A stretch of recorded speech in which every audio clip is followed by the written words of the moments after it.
के description box में link दे दिया गया है, उस पर क्लिक करेंगे तो हमारी वर्णमाला भाग 1 भाग 2 की वीडियो ओपन हो जाएंगी। बात समझ गए कि वहाँ से अगर वो वीडियो नहीं देखेंगे तब तक स्वर समझ में नहीं आएगा। तो आज हम पढ़ेंगे स्वरों के भेद। आज हम क्या पढ़ेंगे? स्वरों के भेद। वो भी किसके आधार पर? उत्पत्ति के आधार पर, काल, मात्रा, उच्चारण समय, उच्चारण काल के आधार पर। उत्पत्ति के आधार पर स्वरों के दो भेद होते हैं। उत्पत्ति के आधार पर स्वरों के कितने भेद होते हैं? दो।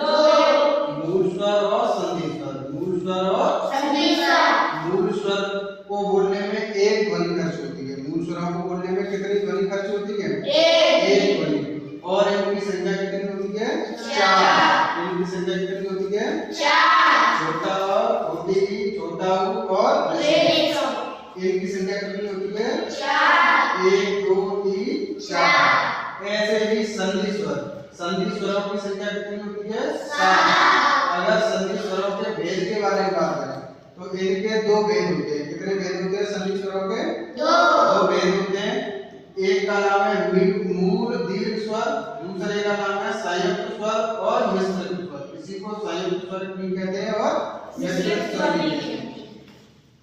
मूल दीर्घ स्वर क्या होते हैं कि ये अपनी ही जात के लोगों से मिलकर बनते हैं। अपनी ही जात के लोगों से मिलकर बनते हैं। जैसे छोटा प्लस छोटा मिलकर क्या बना? बड़ा। छोटी प्लस छोटी मिलकर क्या बनी? बड़ी।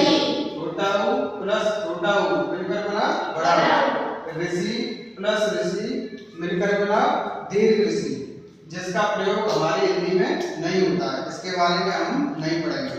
इसके बारे में हम नहीं पढ़ेंगे। इसका प्रयोग संस्कृत में होता है। इसका प्रयोग कहाँ होता है? संस्कृत में होता है। ऐसे ही अ प्लस ई मिलकर क्या बना? ए। अ प्लस ई मिलकर क्या बना? ए। अ प्लस ए मिलकर क्या बना? बड़ी ए। अ प्लस ओ मिलकर बना ओ। अ प्लस ओ मिलकर बना बड़ा ओ। ये एक समान स्वर से मिलकर बने, इसी वजह से इनका नाम है सजाती स्वर। ये कैसे? समान स्वरों से मिलकर बने। ठीक है। ये असमान स्वरों से मिलकर बने। आपके बात क्या आई? छोटी असमान स्वर है, असमान स्वरों से मिलकर बने। इसी वजह से इनका नाम रख दिया गया विजातीय स्वर। कौन क्या नाम रखा गया? विजातीय स्वर। इनकी संख्या कितनी होती है? 4। सजाती स्वरों की संख्या 3। सजाती स्वरों का दूसरा नाम क्या है? मूल दीर्घ स्वर। किस नाम से जानते हैं? मूल दीर्घ स्वर। विजातीय स्वरों का दूसरा नाम क्या है? संयुक्त स्वर या मिश्रित स्वर। इनकी संख्या कितनी होती है? 4 ये 3 ये टोटल कितने हो गए? 7। तो संधि स्वरों की संख्या कितनी हो गई? 7। अब बालमान, मात्रा, उच्चारण समय, उच्चारण काल के आधार पर स्वरों का विभाजन किया गया, जिसमें 3 भागों में बांटा गया। स्वरों को कितने भागों में बांटा गया? 3 भाग। पहला भाग है ह्रस्व स्वर, दूसरे दीर्घ स्वर, तीसरा प्लुत स्वर। ह्रस्व स्वर को बोलने में कम समय लगता है। ह्रस्व स्वर को बोलने में कम समय लगता है। ह्रस्व स्वर का दूसरा नाम है मूल स्वर। ह्रस्व स्वर को किस नाम से जानते हैं? मूल स्वर। और इसका अन्य नाम है एकमात्रिक स्वर। इसे किस नाम से जानते हैं? एकमात्रिक स्वर। और लघु स्वर भी कहते हैं। इसे क्या कहते हैं? लघु स्वर। लघु स्वर। इनके बोलने में कम समय यानी एक मात्रा खर्च होती है। कितनी मात्रा खर्च होती है? एक मात्रा खर्च होती है। इसे ऐसे करके लिखते हैं, जिसका नाम है पाई। इसे क्या कहते हैं? पाई। मूल स्वरों की संख्या होती है 4। मूल स्वरों की संख्या कितनी होती है? 4। यानी ह्रस्व स्वरों की संख्या कितनी होती है? 4।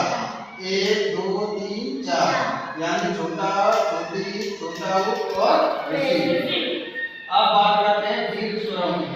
दीर्घ स्वरों की परिभाषा क्या है कि इनको ह्रस्व स्वरों से 2 गुना समय लगता है। इनको बोलने में ह्रस्व स्वरों से 2 गुना समय लगता है। इनकी संख्या कितनी है? 7। इनकी दीर्घ स्वरों की संख्या कितनी है? 7। यानी बड़ा आ, बड़ी ई, बड़ा उ, छोटी ए, बड़ी ए, छोटा ओ, बड़ा ओ। दीर्घ स्वर।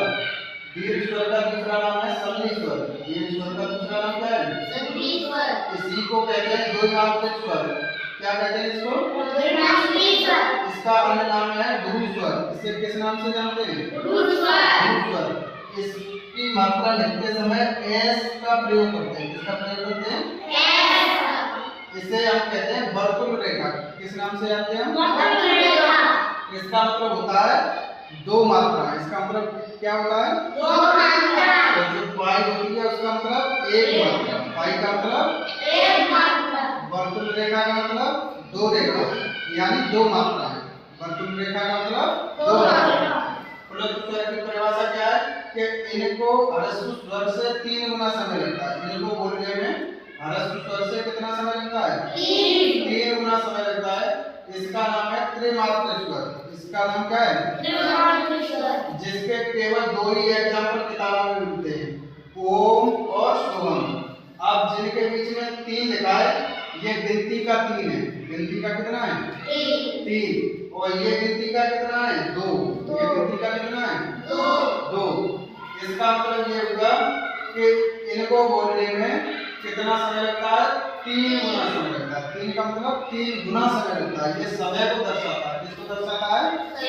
समय को दर्शाता है। या अगर हम ऐसे बोले कि अगर हम किसी को बुलाते हैं, अगर हम किसी को बुलाते हैं या पुकारते हैं, तो उनमें पुलुत्व स्वर का प्रयोग किया जाता है। किसका प्रयोग किया जाता है? ठीक है। इनको बोलने में कितना समय लगता है? 3 गुना समय लगता है। अगर हम कुएं में आवाज लगाते हैं, किसमें आवाज लगाते हैं? कुएं में आवाज लगाते हैं, तो वो आवाज वापस आती है कि नहीं? इस आवाज जो वापस आती है, इसका मतलब ये होगा कि उसमें से 3 गुने स्वर उत्पन्न होते हैं। कितने स्वर उत्पन्न होते हैं? उसी को कहते हैं पुलुत्व स्वर। क्या कहते हैं? अगर कोई बालक कुएं में आवाज लगाता है तो वहाँ कौन से स्वर उत्पन्न होते हैं? पुलुत्व स्वर उत्पन्न होते हैं।